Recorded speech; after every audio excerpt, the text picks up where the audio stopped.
ain't go live. Yeah, now you did. Yeah, let's get it. Let's get it. I'm a chief in the field like Patrick Mahomes has at it again. Shout out Patrick Sean. 9 to 10 p.m. You know how we do it. So know this song 9 times out of 10, but it know that we drawn. I say it again. I said it before. Best dynamic duo around us for sure. Right here on the high spots for sure. Some other stations can't do it like us because we do what we want. And they do what they told. We bring you sports talk with no cap, and we ain't acting. This ain't for show. We just snap back to back to back for years in a row. And shout out the Cole by foot in the door, but be on your toes. Got home for the advantage and you on the road. Boxing men like Sonny Liston. Ain't throwing jabs, no pun intended. Do what we do it and do it well. Like what competition? We bring that heat like MIA, but when Brian Brown was here running the floor, right here's the HPS tip ball, just relax and enjoy as we run up the score. Feeling like Shaq when he broke the backboard over and over again. Pat told me get him, I told him I got him. I did it and did it and did it again. I feel like a horse, they thinking it's polo. I'm rocking the course, I spy the logo. This a new source of sports. If you ain't know that, bet you know now. I just told you. Get your updates and stay alert. Running the field, Jalen Hurts, 215. We hear your show and shout out to Pat with the 410. Just up to the notch, get the 411. We just getting started, we ain't done. Usain Bolt, how we running it? To keep it 100, we just begun. Applying that pressure, no Aubrey Lennox. We do this for real, ain't no gimmicks. We with the back and forth like Novak. And I ain't talking tennis. I peeped that they mad, they thought they could stop us. Read from below, the scene of us rising. Round home message, you see us, we climbing. When he came, we saw that we conquered. The top was so much better than the bottom. Tony Hawk, yeah, we did it from grinding. Much love, better cities behind us. Baltimore and shout out Philly, we got it. Pat and Sean, that's a tour of the monster. Tap in, we turned up and we vibing. Good fellas over here like we mobbing. Like shit, go and leave us a comment. Oh man, here we go again. Ryan Howard, this another hit. Amanda Nunes in the octagon. They don't know what they up against. Cristiano Ronaldo, come kick it with us cause we got it lit. Any sports you want to take it to, let's take it there, it is not exempt. Shout out to Shop with the bull head. We wildin' out like a full head. They don't move how we move here, and they can do how we do here. Tug of war got bull here. Class and session get school here. Sleeping on us can't snooze here. When the circle can't lose here. It's show time, is you ready? It's go time, is you ready? Hell yeah, we ready. Yes indeed, we ready. It's showtime, is you ready? It's go time, is you ready? Please believe, we ready. Yes indeed, we ready. It's showtime, is you ready? It's go time, is you ready? Please believe, we ready. Yes indeed, we ready. It's showtime, is you ready? It's go time, is you ready? Please believe, we ready. Yes indeed, we ready. Dog Nation in the building. I see you, Demetrius Etheridge. What's happening? Let's get it. You already know what it is. I'm not going to do that to y'all tonight. I'm feeling myself, but we already know what it is. I am Patrick Hodge, Tennessee, Maryland, the 410. He is Sean James Harrison, the 215, Philadelphia, PA. Together we are HPS, Hodgepodge Sports Show. Talk to him, Sean. Yo, first of all, I got to figure out who's saying I need you on that Tennessee whiskey tonight. That guy, I'm not sure. I think this my favorite whiskey. My favorite. I'm gonna give you one letter, and I'm gonna tell you, and you're gonna know who it is. That's it. You know who it is. Look at the chat. You know that's who it is. Look at the chat. That's just one letter. You know who it is. Oh shit! So yes, funny. Sir. So funny story. Like I am a very huge whiskey drinker. I love whiskey. And my favorite whiskey is Knobs Creek, which I'm pretty sure is Tennessee whiskey. Pretty sure it's Tennessee. But that's neither here nor there, everybody. I'm starting to show off a little different. Hold up. Well, I'm starting to show a little different tonight. I'm not letting Patrick go on his little monologue tonight because I want to pick up right where we were talking about right in the beginning of the show, and that's Deshaun Watson. And I got to figure out, because Patrick said something to me that I found interesting, and I've been thinking about as we've been going through this whole he started the show, and then wait, no, he didn't start the show, and then he really started the show monologue that you guys all missed. But Patrick said to me is I feel like me and you, meaning myself and Patrick, are on an island when it comes to Deshaun Watson. And by that, he means like me and him are both in a you have to show me mentality with Deshaun Watson. Deshaun Watson, if everybody remembers at the end of last year, when he finally finished up his suspension and came back to play for the Cleveland Browns, he looked horrible. And a lot of that is because he missed all that time of playing football, right? Why is it that when a quarterback misses an entire year and his name isn't Deshaun Watson, we have to wonder if he's going to come back and be the same quarterback? But when it is Deshaun Watson, we have to assume that he's going to be the Deshaun Watson that was when he was in Houston for the last year. Because he had bad years in Houston too. People only remember the one where they beat the Bills, I believe, in the playoffs that one year. People remember that year, but they don't remember the years before it. And it seems like they're not remembering last year either. Now, I'm going to run off some names for you real quick. Run them. That all had like injuries that ended the season and everybody had doubts about them, or missed an entire season and we had doubts about that person coming back because you missed an entire season of football. Tom Brady, Adrian Peterson, just last year, Calvin Ridley. Now we have Aaron Rodgers. And this is Aaron Rodgers, I believe, second time that he's going to miss the entire season because he missed it with a broken collarbone a couple of years ago as well. And he came back and won back-to-back MVPs. Neither here nor there, right? Now, again, I'm going to say this in Chase Young. That's another one, right? Young defensive end for Washington. Missed all last year due to injury. Came back this year. Why is it that for whatever reason, when it comes to Deshaun Watson, and I named some all-time greats in there, right? I named Aaron Rodgers. I named Tom Brady. I named Adrian Peterson. Tore his ACL, came back the following year and did what? Broke the record. But there was questions for them coming into the following season, right? Like I was you have to show me before I believe in you mentality. And for all of you that play fantasy football out there, know that the year that AP snapped his ACL, or tore his, was it the ACL or the Achilles? It was the Achilles. When he tore his Achilles the following year, he wasn't the number 1 through 12 pick that AP usually is. He fell. Same thing with Tom Brady. Same thing with Aaron Rodgers. Same thing with Calvin Ridley. You know? So I will ask the question again, and I will pass it to you for to answer it. Why is it that for Deshaun Watson, we just have to assume that he's going to be the Deshaun Watson of old? Because I think everybody was enamored with the Deshaun Watson in Houston, right? So he was running around making plays down in Houston with nothing, as they'll tell you, right? But he had D-Hop, he had a running back, several of them, right? He had a good defense, and he just turned out to be a douchebag. He turned out to be a pervert, right? Yeah. And anytime that you do something that has a significant impact on your life personally, it's definitely going to creep in professionally.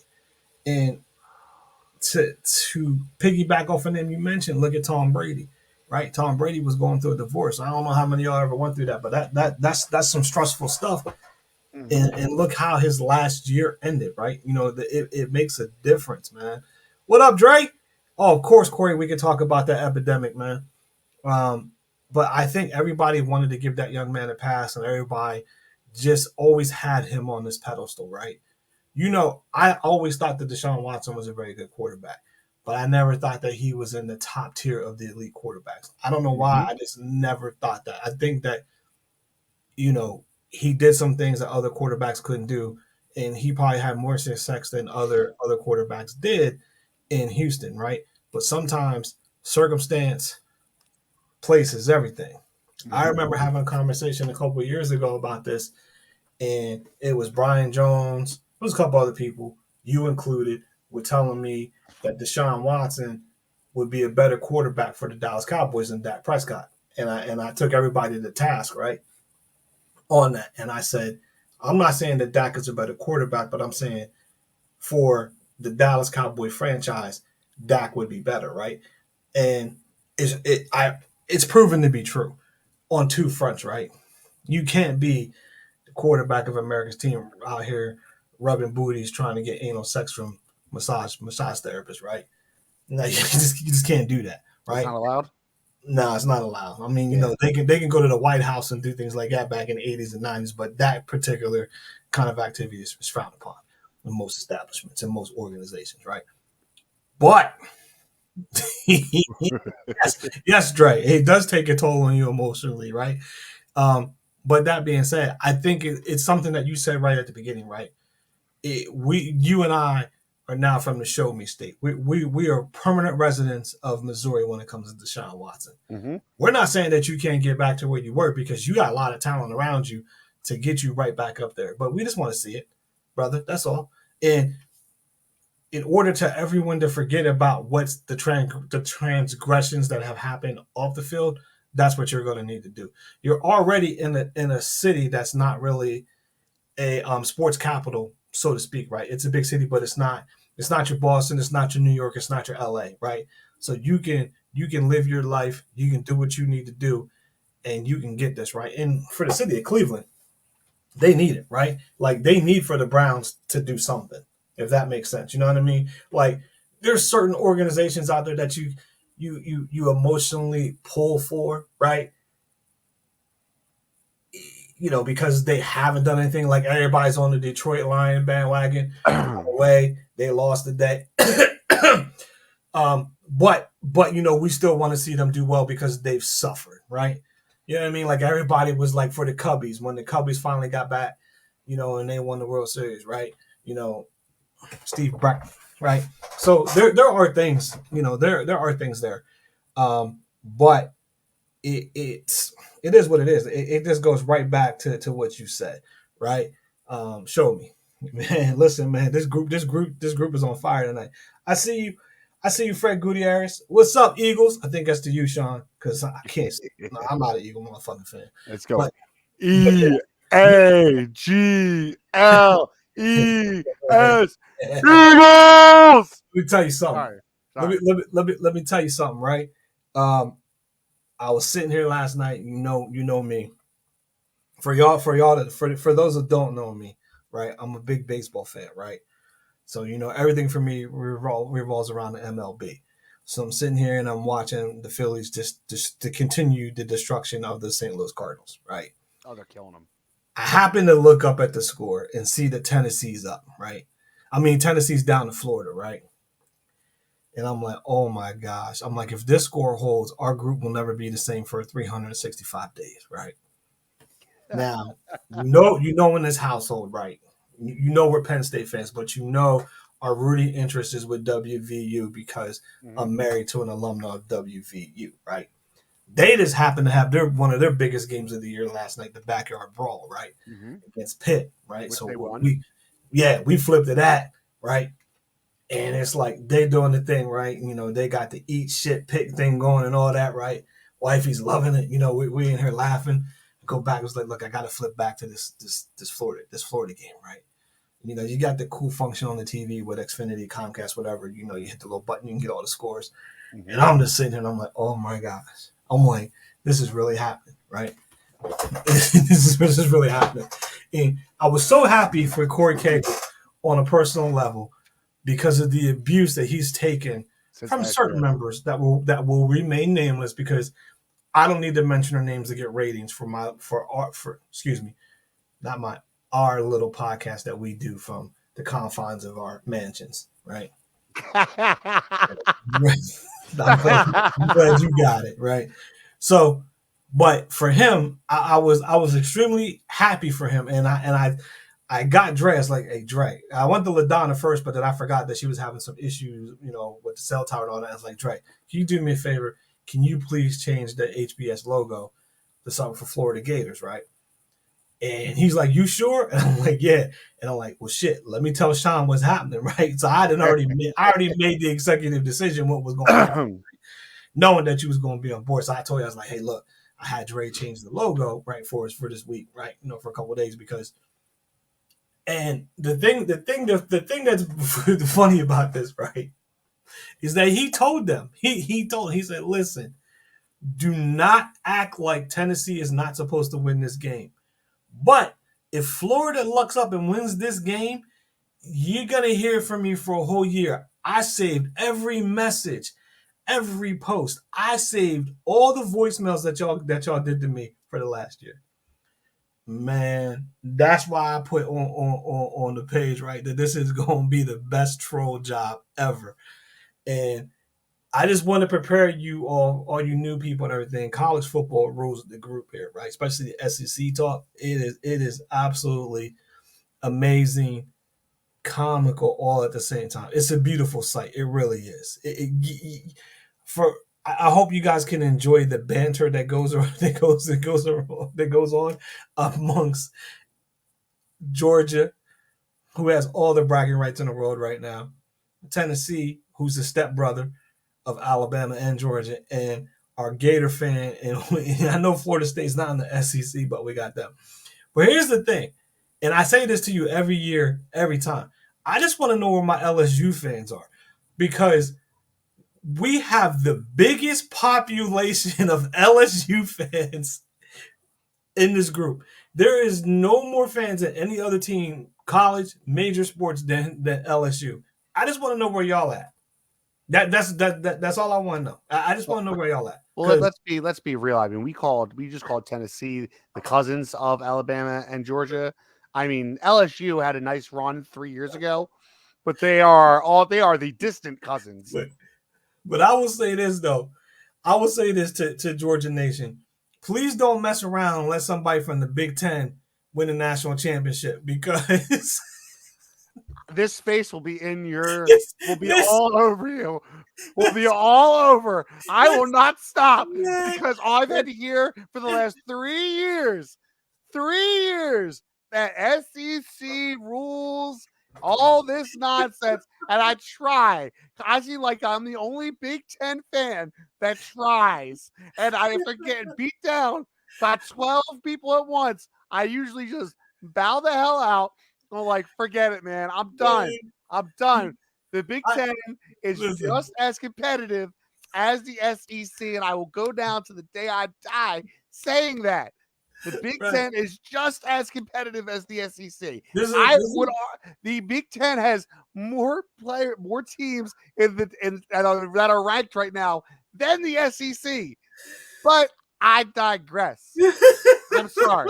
I had to jump in because I have to sit here and argue it all the time.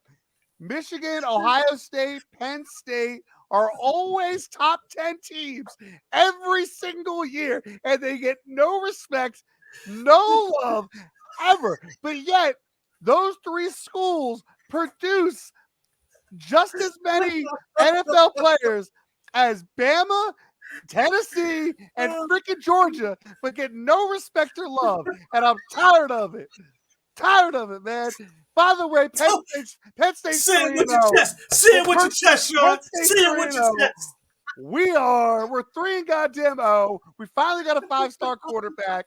We should be moving up in the rankings after Georgia almost lost to South Carolina and Bama almost lost too. We better be going up at least to the 6th spot. That's all I'm saying. All right? We've handled every week. Get no love every week. Oh my God. No, see, I hate that line. The we beat Ohio State, Michigan. We won Penn State. You didn't beat Ohio State. Ohio State beat themselves. You guys knocked Marvin Harrison Jr. out the game. They were up by 14, but not move the ball after that. Y'all were going to lose to Ohio State if Marvin Harrison was out. Oh, man. And that's all I got. I'm sorry. I would love to play Georgia. I think it'd be fun. He was on fire. He ran out of steam. I'm out of steam. I'm done. This is why. I'm done. This is why I love it. This is why I love it, because we got Daryl, man Chapman, right, out there, who's big Ohio State fan, right? and Big Ten is represented very well in the group as well. I mean, from Nebraska, the Michigan State, the Penn State, obviously the Ohio State. It's the best, right? But this is what I love, right? Because now here comes Georgia, right? All right. So we beat Ohio State, Michigan. We want Penn State. Sure, I got you. Georgia almost lost. Which game, right? So. Oh, did I just lose?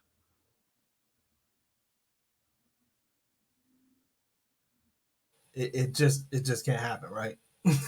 I'm sorry, Patrick. You just froze on me. I didn't hear anything. I know. We both did. I said, here's the thing that I love from the SEC fans, right? No one can keep up with our speed. No one can match our speed, right? I love it, right? Mm-hmm. But then this is what I love from the North, right? I want the SEC in November and December, right? Those are the two best arguments. Those are the two best arguments. They don't play cold weather. Come up north. Come to Michigan, Ohio State.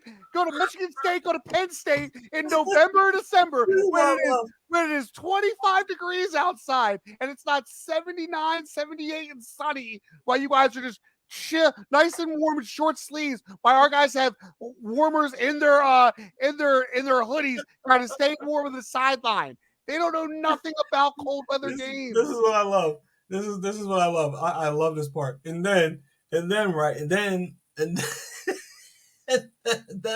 both conferences do this. Don't talk to me about Notre Dame. They don't belong. They don't play in a conference. Don't talk to me about the ACC. It's just Clemson, and they suck. Don't talk to me about the Big 12 because they have nobody left. And don't talk to me about the Pac-12 because it only has 2 teams. Right? I love it. I can just put this on repeat. It's the best. It is the best thing that happens. I will say this as well, though. I think also with the Pac-12 being completely decimated now, and all their teams basically going to the Big 10, or all their good teams going to the Big 10, all the mid teams going to the SEC. And I really think that in about 5 years, it's only going to be the SEC versus the Big 10. But at what point do you? I brought that. This is something else that I brought up in the group. Mm-hmm. At what point is it ridiculous? Because I did the math. Already ridiculous. I got it, but like, and it doesn't make any sense. Like these the alignments used to make like somewhat sense, right? The alignments used to make a little bit of sense, but now you have, and this is just an example. Rutgers, who, if you guys don't know where Rutgers is, it's in the Big 10. It is South Jersey-ish. It's from Rutgers to, I posted in the group, from Rutgers to Oregon, where Oregon plays in Eisenhower, I think it is, Washington, whatever it is, where they play, it is 2,000 miles away from USC, which will be in the Big 10 next year, to Penn State. And Penn State and Rutgers are the 2 furthest points for the Big 10. From Penn State to USC, it is 1,900 miles. Make it make sense. The travel makes no sense. You're going to have to start looking at games on like West Coast trips now. So like when Penn State has to go out west and has to come back, that's going to have to factor into whether you think they're going to win or not moving forward. And the same can be said with every team, because even from like Michigan to USC, you're talking about 1,700 miles. So you have to factor that into the gameplay of like, okay, if they have to fly out to USC and then fly back to play Ohio State or Penn State the next week, it's almost an automatic L. It's because you've seen it in the NFL, right? And you're gonna and Dre brought up a good point. He said just like Cal and Stanford going to the ACC. So there's my LSU fan. What's up, Chad, Michael, Matt? What I will say to you is this, right? And I've been saying this for a couple of years now about this travel. You're going to see these college teams making it like a business trip, like the Giants, right? The Giants just played Arizona, and they play another West Coast team, so they're staying out in Arizona, right? Mm-hmm. So I noticed for a fact, like when in the basketball season, when West Virginia has to travel from West Virginia out to Texas, they stay. So they play like Baylor, TCU, Texas Tech, and Texas, like all in a row, and they just stay out there, right? Because of the travel, right? Yeah, but it's not the same as sleeping in your bed, though. No. I'm not. I'm saying that this is already happening. Like when you have this in basketball, these conferences, this travel is causing them to stay out there. That's what I'm saying. So like West Virginia has to stay in Texas for the week, to play the teams in the state of Texas, is what I'm saying to you. So like you're already seeing this on the basketball side with some of these conferences, right? Like when they go out there, like they'll play Texas and Texas Tech or something like that all in the same week, and they just stay out there. They're not going to Texas, coming back to West Virginia, and then going back to Texas again. So like those games are scheduled like that. So it's already it's already like that, right? It's just crazy, man.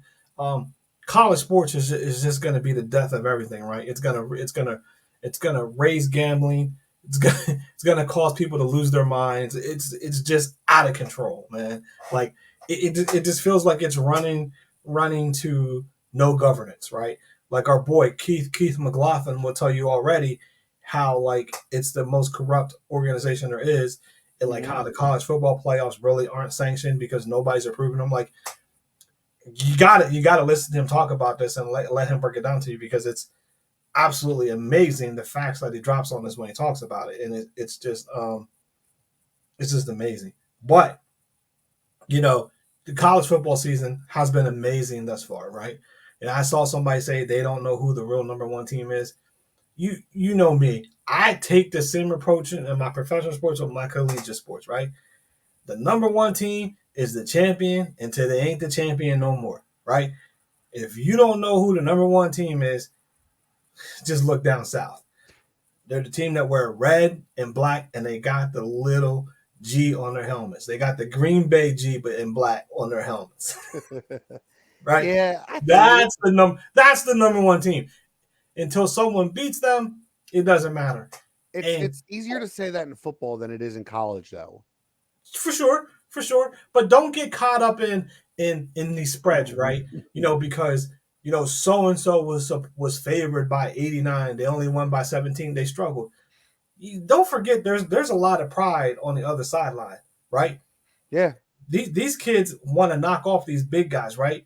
They're getting paid some money to show up and get beat, and they're tired of getting whooped. So let's not. And then conference games matter, right? They do, right? So it's just like Dre just said earlier, right? The Braves, the best team in baseball with the most prolific offense, just got the shit beat out of them in 3 games by the Miami Marlins, right? They lost freaking 16-2 today, right? Yeah. It's not always easy to beat the opponent that you know. It's not always easy to beat the guys that you go up against all the time. They have the film. They have the tape. They know. So, like, that all matters. It all comes into play. That's why division games are the hardest, or conference games are the hardest. So let's not get caught up in that. But listen to me. I got to ask you a question. Go on. This baseball season has just been absolutely beautiful for me. Because we've seen the funerals of both the Yankees and the Mets. And, for me, it's more about the Mets, right? But I know you keep up with it. Yeah. But who do you like bringing home the World Series this year? Hey, Mom. Your mom's watching. Say hi to Mom. You got to say it. You got to say it. Say it. They're listening to you. Say it. They're watching you and they're listening. Just say it. I think Atlanta. They're the best team in baseball. I need you to say it with some energy. Come on. I think Atlanta. They're the best team in baseball currently, and they have been the best team in baseball here. But I'm going to preface this by saying they were the best team in baseball last year as well, and that didn't work out so well for them in the playoffs. I think if the only way Atlanta loses is if Acuna does what he did last year in the playoffs again. And all those Atlanta fans know exactly what I'm talking about. He is a tremendously gifted athlete. But if he's the man. But if he is lazy, play in the field like he was last year in that game 5 versus the Phillies at any point again, that's what's going to stop them. That their pitching is, I don't know about their pitching. I like their pitching a lot. I really think it's going to matter on him being an actual leader. That's my team that I got going into the National League. Dodgers are choke artists. They'll lose in the first round of the playoffs to whoever the hell they play, because that's what they do every damn year. The biggest choke artist in all sports is the LA Dodgers. Yeah, the LA Dodgers and the Mets should share a stadium. Just save the choking for each other. I would really like to see Baltimore win too, as well. Mm-hmm. As kind of like that. That's a city that deserves it. That's a city that did it right, doing everything from their own farm system. Not going out spending the big money. They have 93 wins right now. I would very, very, very much like to see Baltimore in at least the World Series. And if they somehow win it, that'd be awesome. So I agree with a lot of things you said there. I respect the Braves, even though they're in my division. I think that Atlanta doesn't want that matchup with Philly again. I think that's a bad matchup for them come playoff time.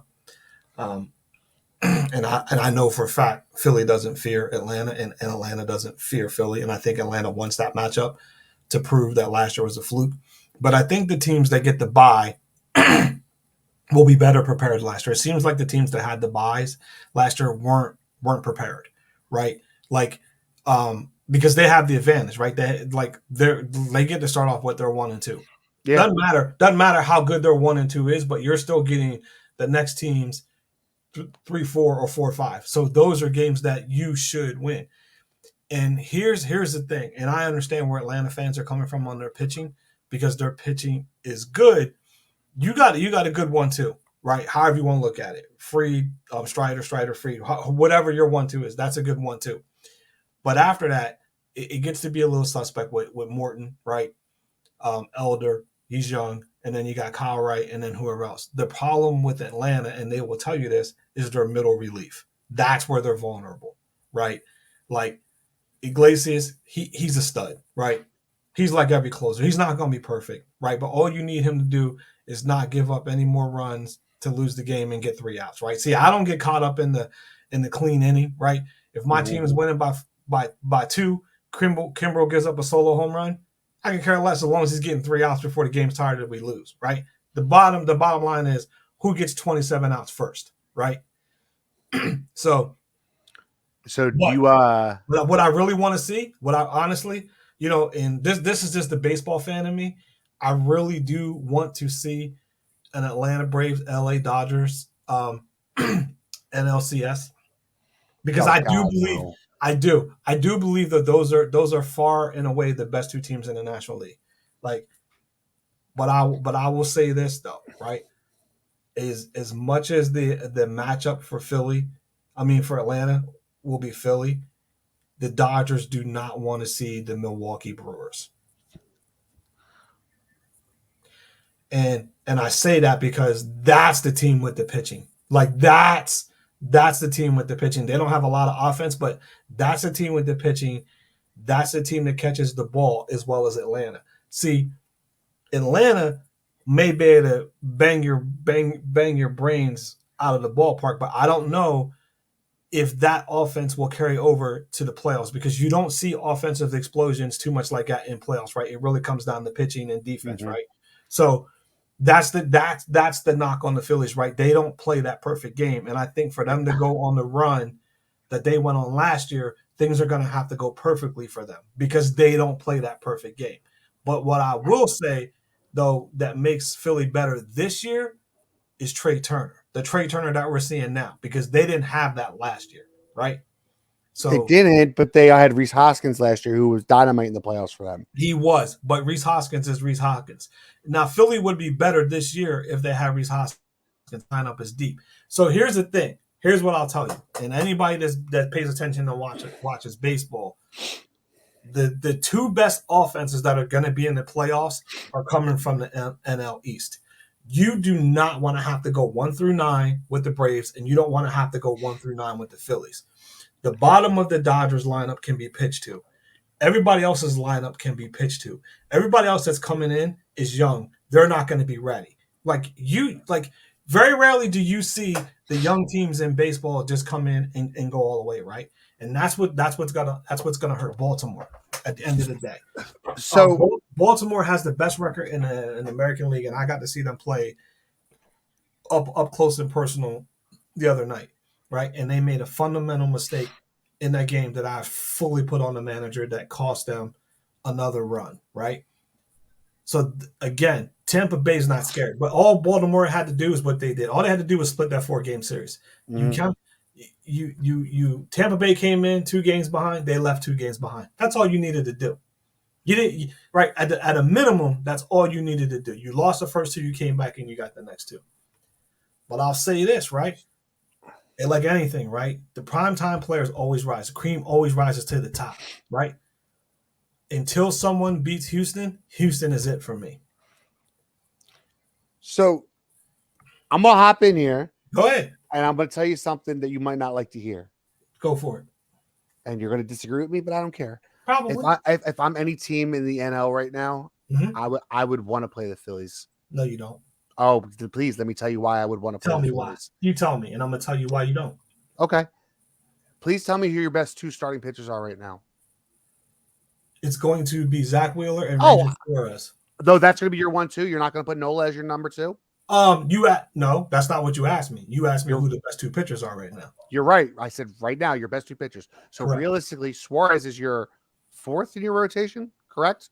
3. No, Taijuan Walker's 3. No. But go on. My point being is that in a you guys are going to run a 4-man rotation in the playoffs like every other team does. Your 4-man rotation, just like you were getting on Atlanta for only having, a good 1-2. I don't think the Phillies have a good 1-2 like Atlanta does. 1. 2, I think pitching in general is your entire problem. And it's been your entire problem almost for the second half of the year since like the All-Star break. Okay. Kimbrel has not looked good in the save opportunities. He's blown, I think, about 9 or 10 saves since the All-Star break. Nope. Oh, don't make me go back and look because it's gonna. I know I'm right because I just heard the stat the other day. Okay. He has blown save or tie games. He has gave the other team a win in 9 or 10 different situations since then. Your bullpen is not as good as it was last year. You don't have. You could look all you want, man. I'm telling you the truth. Since the All-Star break, your bullpen has not been it. Your bullpen has cost you more games than it has won. You have won. Since the All-Star break, you have won more games in blowouts than you've won close games. Okay. So can I go now or no? Are you still going? That was it. Okay. All right, great. So since the All-Star break, the Phillies have the number 2 ERA pitching staff. First off, right? So that's a lot better than last year. Okay. Secondly, the bullpen is deeper and better than last year. Right now, they're not pitching up to performance, but they've had a couple injuries, so they're working that out.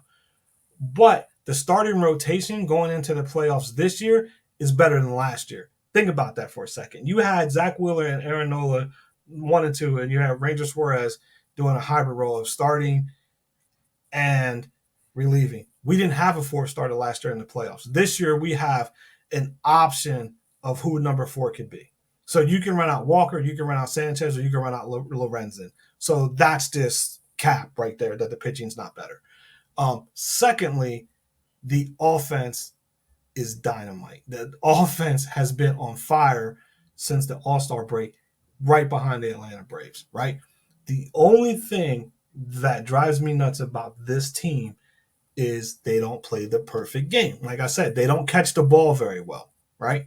They don't do those little things that you need to do to win those games. Like the things that they should be doing now, they're not doing. They were one of the worst teams with runners in scoring positions up into this, right? And they have beat the brakes off teams with winning records. So I appreciate your comments and I appreciate your concern, but sir, you would be wrong to want to face the Phillies in the playoffs, especially in a short series. Maybe in a 7-game series, maybe some of what you said would come to fruition.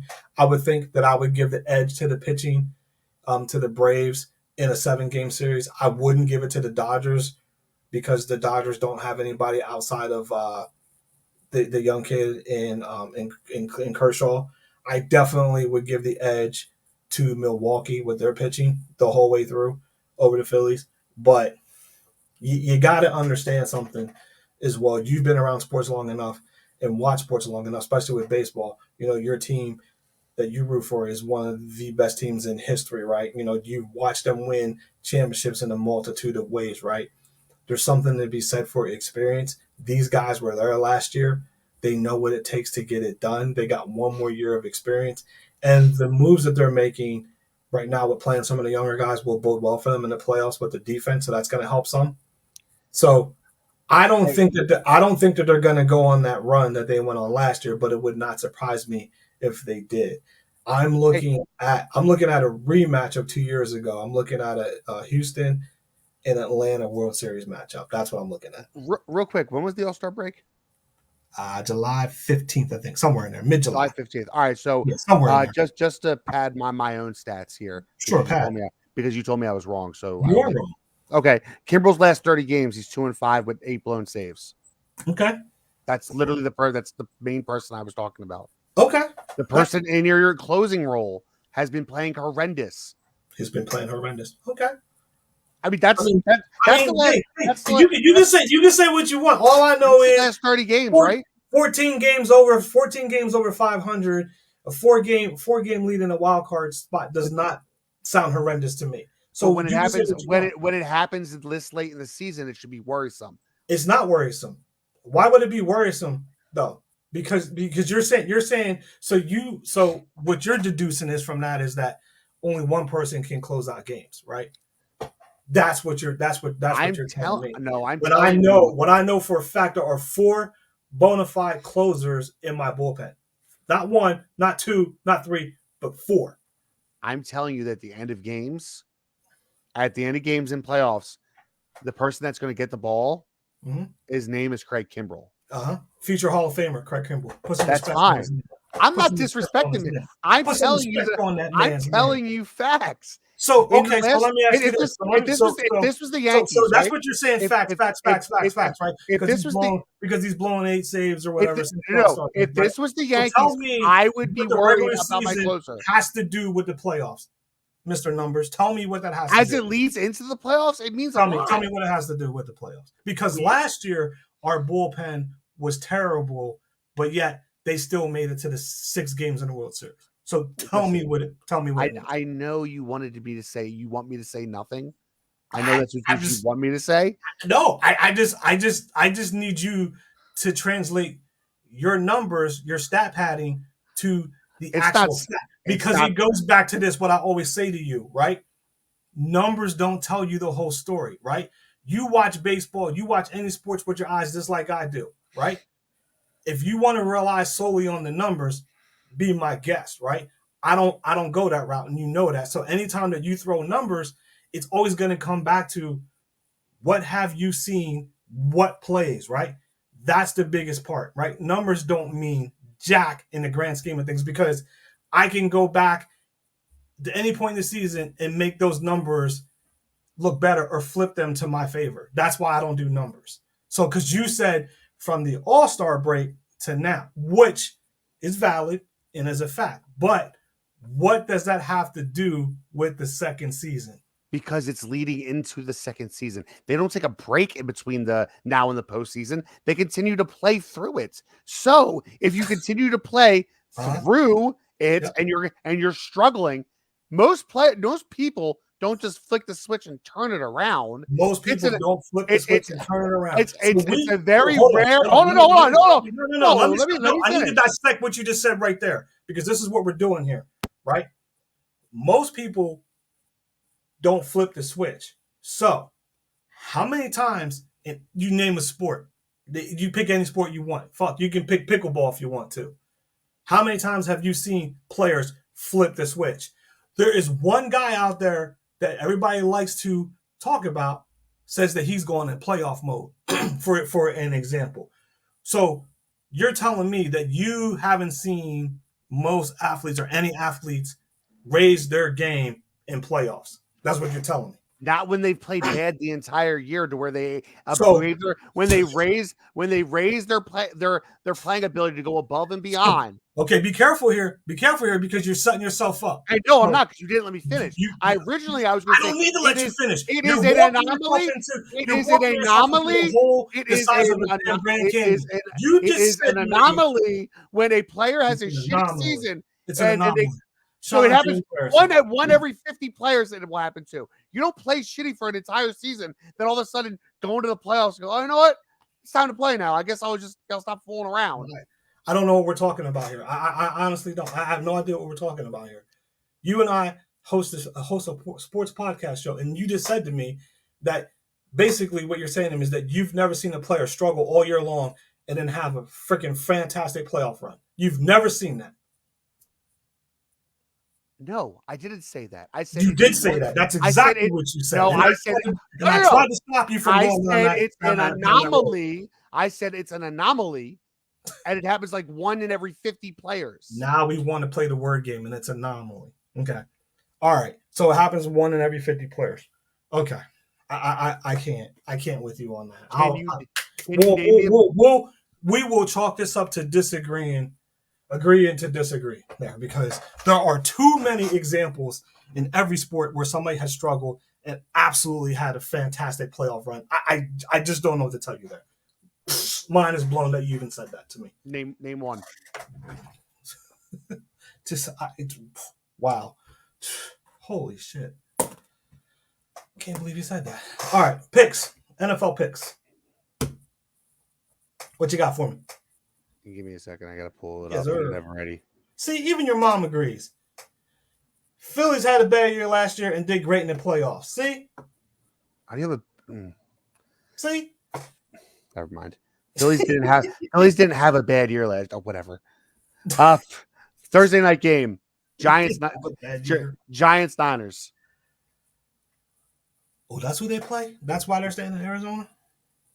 Yeah, they're at Speaking of which, you saw right, you saw a little bit more than what I saw today. What do you think of the Niners' performance today?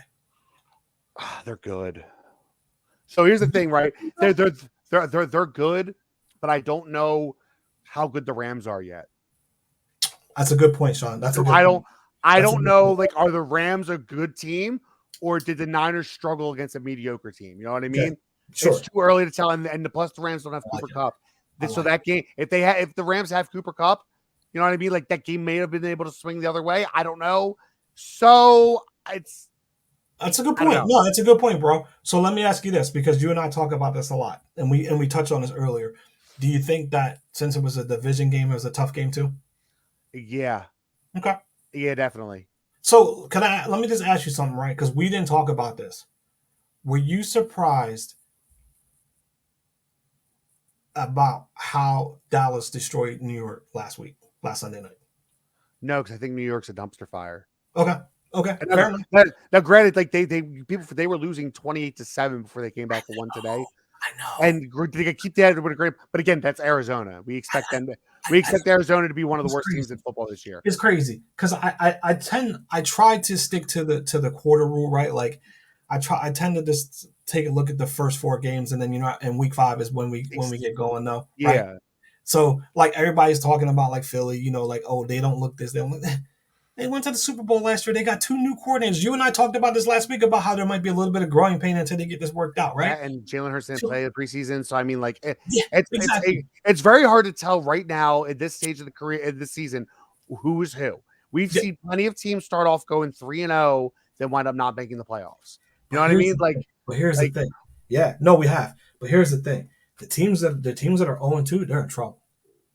Like you said with the numbers, like we can look it up. Like the numbers will show you straight out. If you start at 0-2, it's looking bleak. And if you look at the teams that are 0-2, they are not your likely suspects either. Right. You're talking the Bengals, the Chargers, the Vikings, the Texans. We all could have predicted that, except my brother. Mm-hmm. Again, I just like it because it's true. It's true. I took a shot at Sean Payton in the group earlier today, and I don't think anybody caught on to it. Like, Sean Payton made fun of Nathaniel Hackett last year, just to start the season 0-2. Yeah, I mean, it's a real thing, right? But it's funny because because this is going to be the conversation that we hear this week, right? Yeah. So far, who's undefeated so far? Who's 2-0?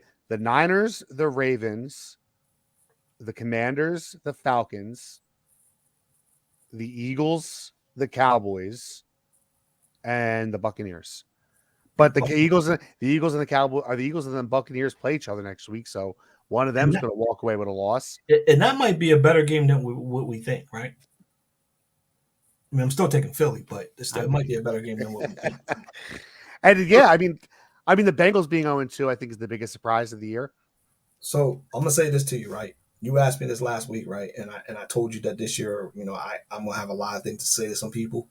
And you had asked me what I thought about my football team, and I told you I think that they got a very good football team, but I'm not ready to say it's their year. But I told you they're going to be pretty good. This NFC is going to be a lot of fun once it gets down. Yeah. It's going to be a lot of fun. And I will say this: I'm still kissing the ring. I'm still throwing roses, right? You're the champ until somebody dethrones you, whether it's division, whether it's conference or not. But week 5, that's gonna be a barn burner right there. But the Eagles have a really good shot at being like 6-0 or something like that. Over because they don't really like their the meat of their you- schedule what do you- doesn't pick up to like what- after week 6 or something like that, right? So no, I mean, we play. I mean, this is the scary portion of the schedule to me. Okay. The week 9 it starts at Dallas. Then we have the bye week. Then we have That's Kansas awesome. City, Buffalo, San Fran, Dallas, Seattle.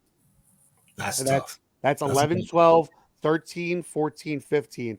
And if you want to talk about week 9, that's when we play Dallas. 2 weeks prior to that, we play Washington and Miami. That's a gauntlet.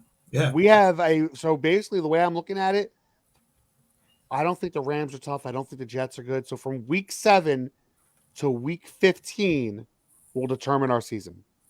Yeah, the Jets defense is legit, but fucking Dak carved them up for like 13-13 today. Well, that's my point. So like my point is if we can get, now this is wishful thinking because I don't think it's going to happen, but this is what I'm hoping for. If the Eagles can get to the Jets at 5-0, leave the Jets 6-0, then you go through that gauntlet I just said, we're 7-15.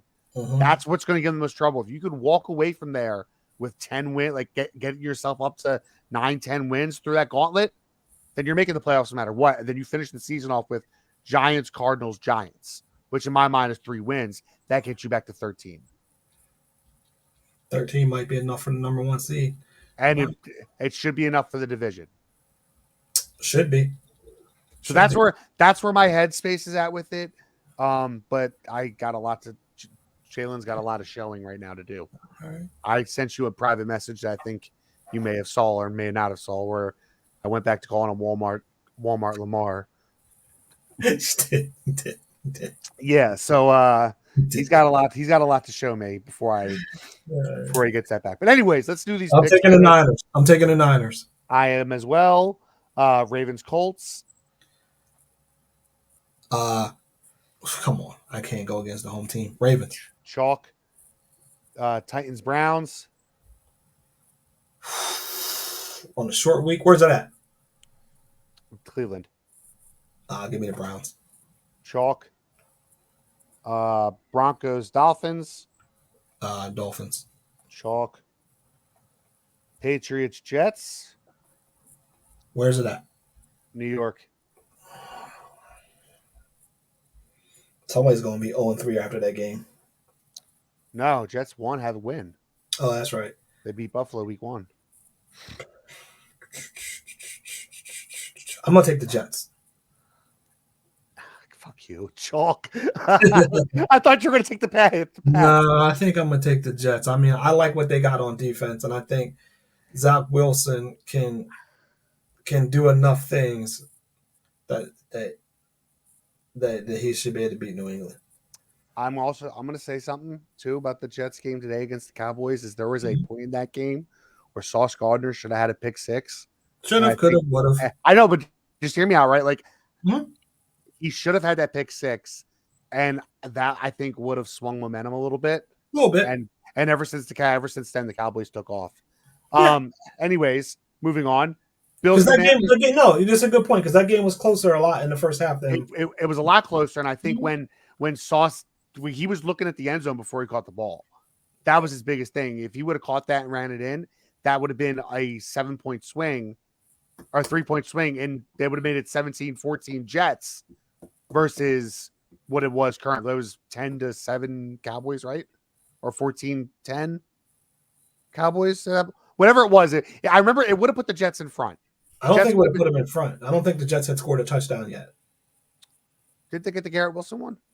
Yeah, but I think that came after, didn't it? Didn't it come on the next series? You might be. I think whatever it would have been a big play, for sure. It would have been a big play. I think that would have helped the momentum of the game a lot for them, and it didn't happen because he was too busy looking at the end zone instead of watching it into his hands. It was going to be a problem for them as soon as they got behind. When Dallas went down and got that opening touchdown, I was like, it's going to be a problem. And I also don't think, on top of that too, I don't think Zach Wilson's playing that bad.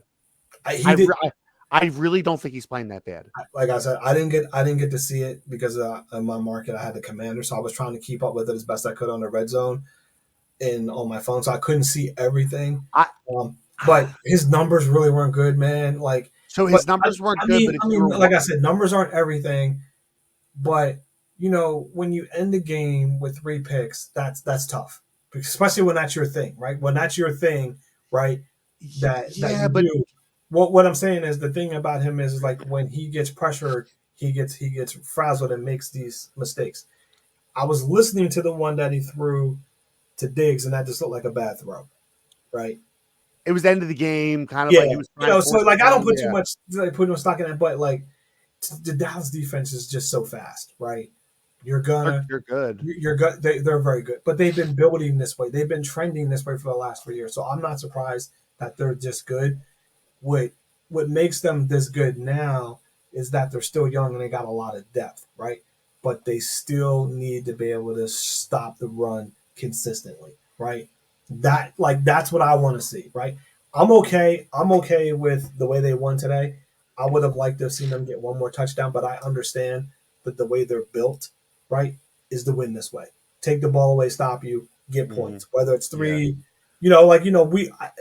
I listen, at the end of the day, they put up 30 points. They've scored 70 points in their first 2 weeks, okay? With no turnovers on offense, right? So I'm not going to sit here and complain because 2-0 is 2-0 and they beat a division rival and they beat another team with a good defense. And that's all I can say about the Jets because we know it would have been a different game with AR-12 back there. But AR-12 doesn't play defense, and the Jets defense is supposed to be as good as, if not better, than the Cowboys defense, and that I didn't see today. But right? I think also that had a lot to do with them being on the field so much.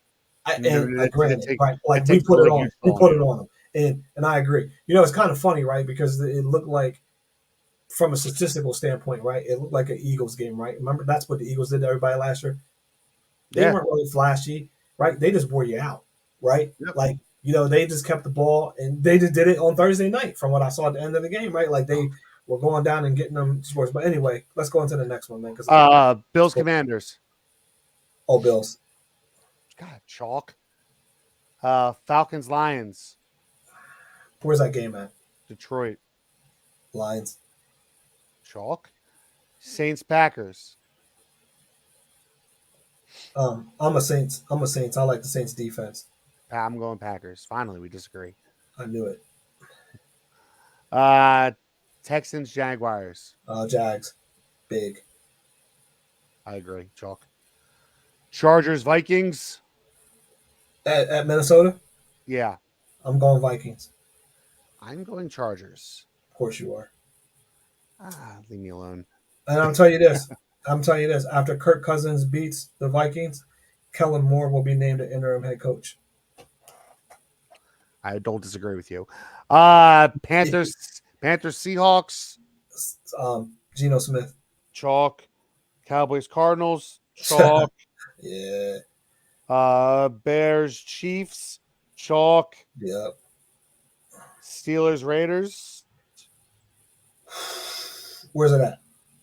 It's in Oakland or LA. Vegas. Or LV. All right, give me the Raiders. I know you're going for it.